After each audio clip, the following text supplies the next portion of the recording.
We've talked about the len function, which is a native Python function, which means I can use that on a list or a string. So if I break that up, strtext.split.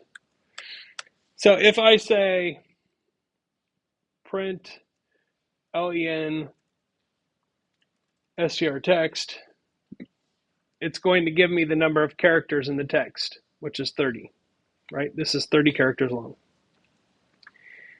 If I print the length of the list that I get from that, it's going to tell me how many words or how many pieces are in that list. So a really quick way of getting a word count for a string is to split it into words and then count how many words there are.